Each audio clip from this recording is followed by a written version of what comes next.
Bonjour à toutes et à tous et bienvenue dans l'émission 100% Paris Turf.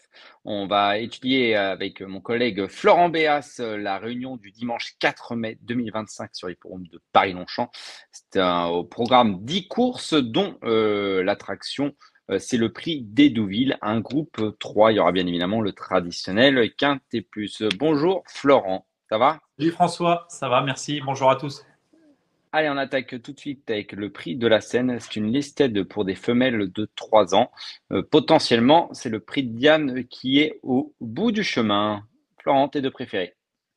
Ce sera la pensionnaire de Francis-Henri Graffard, un entraînement en grande forme, à savoir le 4 Sunly, qui a remporté très sûrement le prix de Chaillot en débutant sur cette piste de Longchamp, qui va tenter de confirmer malgré son manque d'expérience. Et je fais également confiance au numéro 3, King of Science, qui dépend également d'un entraînement redoutable, celui d'André Fabre, une pouliche qui s'est bien comportée à deux reprises et qui peut espérer bien faire, d'autant que le rallongement de la distance est susceptible de l'avantager. Donc en chiffre, ça fait le numéro 4 et 3. La deuxième, c'est le prix de l'Hôtel de Ville. C'est le seconde épreuve du Quintet Plus qu'on va étudier dans quelques minutes. Donc une course 1600 mètres, le mile pour des 3 ans. Oui, avec le numéro 1, Mino Galest, qui a jugé sur sa dernière sortie au niveau quintet. C'était sur le sable, sur la PSF de Chantilly, mais il possède également des références sur le gazon. Avant le coup, c'est une toute première chance avec son numéro 4 à la corde. Et on peut également penser au numéro 5, Daringa, qui a été remarqué par sa dernière fin de course. C'était sur l'hippodrome de Fontainebleau. Une pouliche qui est toujours médaine, mais qui ne devrait plus tarder à trouver son jour. Elle sera, qui plus est, confiée à Maxime Guyon. Donc en chiffre, ça fait les numéros 1 et 5. La troisième, c'est le prix de Deauville. C'est un groupe 3 pour des chevaux bien connus. 2400 mètres à parcourir. Florent, pas simple, c'est ouvert.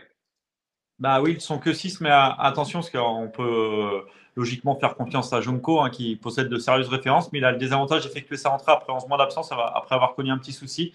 Donc, même si c'est un concurrent de classe et qu'il est entraîné par André Fabre, il peut éventuellement manquer d'un petit quelque chose pour espérer s'imposer, raison pour laquelle je lui préfère légèrement un autre atout d'André Fabre, d'ailleurs le numéro 3, Sevenas Knight, hein, qui, on se rappelle, l'automne dernier, a pris une bonne 5e place dans l'arc et qui, pour sa rentrée sur une distance trop courte pour ses aptitudes, dans le prix Xbury, a pris une bonne 3e place. Hein, il a enclenché assez tardivement, car la distance était, je le répète, trop courte pour ses réelles aptitudes, mais une tentative de rentrée qui était encourageante.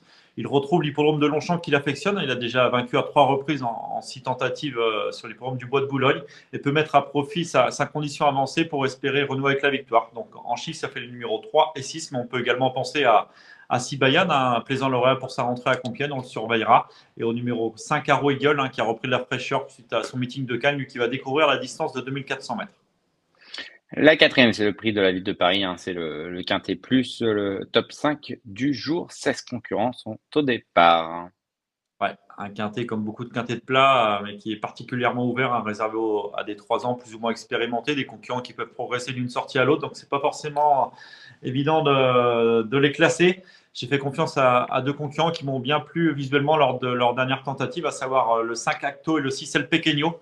Acto, en dernier, c'était sur la distance de 1900 mètres et sur la PSF de Chantilly. Après avoir patienté, il est venu conclure plaisamment à la 9e place, mais courant nettement mieux que l'indique son classement. Il retrouve le gazon, cela ne devrait pas le déranger. La distance plus courte non plus, au contraire, il devrait y avoir du train, ce qui devrait avantager cet attentiste. Il peut espérer très bien faire. On peut également penser au numéro 6, El Pequeño, qui, dans un récent handicap disputé sur le parcours qui nous intéresse, lui aussi a nettement mieux couru que ne l'indique son classement. Il était 7e, mais il n'a pu s'exprimer pleinement dans la phase finale, concluant son parcours avec des ressources. Il est hérité du numéro 5 à la corde et trouve une belle opportunité de refaire parler de lui. Sa cote devrait être spéculative. Donc en chiffres, je vous le répète, dans ce quintet très ouvert, 5 et 6. La cinquième, c'est le prix Gold River. C'est une listed pour des femelles de 4 ans et plus de 1800 mètres à parcourir. Ouais, une liste réservée à des juments sur ce parcours de tenue. Il est une liste relativement ouverte. Elles ne sont que 8, mais elles sont plusieurs à pouvoir viser la victoire. Il fallait faire des choix. Là aussi, également, j'ai opté pour le numéro 3, Agile, hein, qui avait conclu sa saison par une bonne 3e place dans la catégorie qui nous intéresse. Elle a déjà bien fait à Longchamp. Elle s'entend bien avec Marie Velon et peut espérer bien faire dès sa rentrée. Et je pense également au numéro 8, Olas de Vega, pardon, qui aborde cette liste avec de la fraîcheur, l'entraînement en grande forme de Francis-Henri Graffard. Il a pu été revu depuis sa victoire c'était sur la PSF de Deauville le 9 novembre dernier.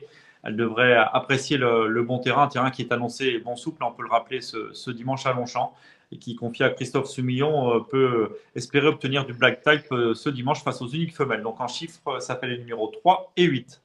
La sixième, c'est le prix Samos. C'est une course à condition un qualificatif au handicap.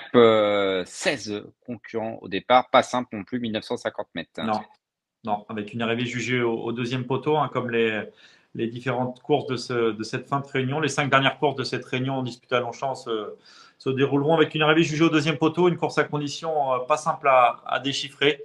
J'ai tenté un petit coup de poker avec le numéro 5, The First Dance, hein, qui reste certes sur 2 sorties assez discrètes, mais qui, jugé sur ses tentatives précédentes, a certainement un très bon rôle à jouer à ce niveau. Elle est arrêtée du numéro 5 à la corde. Si elle peut bénéficier d'un parcours limpide, hein, il faut l'espérer avec 16 concurrents sur ce tracé, elle peut certainement reprendre le cours de ses bonnes prestations. Et je fais également confiance au numéro 3, Narcos. On le présente plus, ce concurrent. Il était parvenu à renouer avec la victoire l'avant-dernière fois sur l'hippodrome de Saint-Cloud, où il était d'ailleurs déjà associé à Maxime Guillon. Dernier au niveau quintet, il a dû se contenter de la 10e place, mais il n'a pas démérité. Il est venu terminer très, très correctement. Je trouve assez peu pour un meilleur classement. Là, l'opposition semble davantage à sa portée et peut lui permettre de bien faire. Donc en chiffres, les numéros 5 et 3. La septième, c'est le prix de la Madeleine. C'est une classe 2 pour des 3 ans. Le toboggan, 1400 mètres, nouvelle piste. Oui, un lot intéressant, hein, des concurrents qui ont montré des moyens. Et il faudra notamment jeter un œil du côté de la météo, car s'il ne pleut pas trop et que le terrain reste bon souple, le numéro 3, Zalari, a certainement un très beau rôle à jouer, lui qui a ouvert son palmarès très plaisamment en dernier lieu sur la PSF de Chantilly. Il semble avoir le potentiel pour espérer monter de catégorie. Malgré son manque de métier, il semble en mesure de très bien faire avec son numéro 1 à la corde. Il faut également surveiller de près le numéro 4, Thiago The First, qui a été jugé digne d'effectuer sa rentrée dans le prix de Gebel. Il n'a plus joué les premiers rôles, mais il n'a toutefois pas démérité, concluant en courageux sixième en retrait des 3 premiers, mais il a échoué d'assez peu pour la 4e place, hein, face à des concurrents de valeur groupe. Donc là, il revoit ses prétentions à la baisse et un rachat de sa part est attendu. Donc en chiffres, les numéros 3 et 4. On attaque les handicaps sur la nouvelle piste. La 8e, c'est le prix de la folie Mérocourt. Donc, ils sont 16 au départ, des 4 ans et plus, et 1400 mètres nouvelle piste. Là où on sait que les numéros à la corde peuvent avoir une importance capitale, Ouais. en tout cas importante.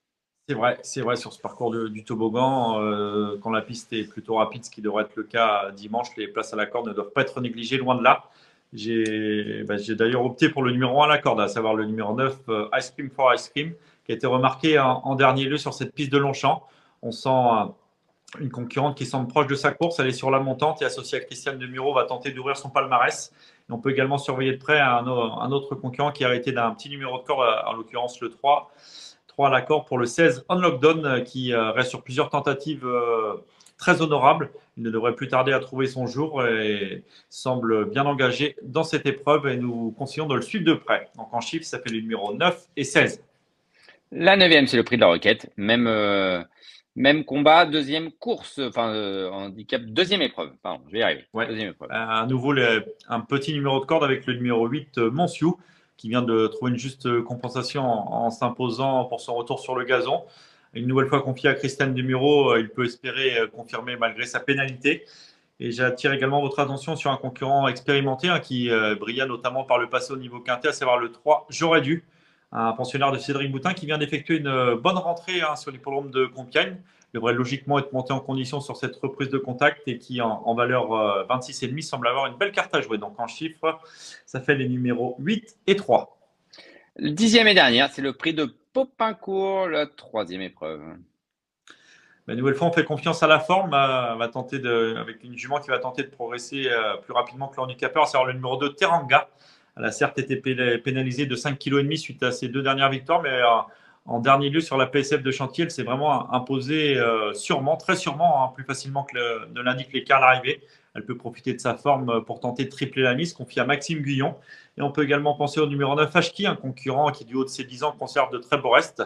Il gagne assez rarement, mais il est très régulier. On fait appel à Michael Barzalona et il peut certainement jouer un beau rôle dans cette 3e épreuve de handicap. Donc en chiffres, ça fait les numéros 2 et 9.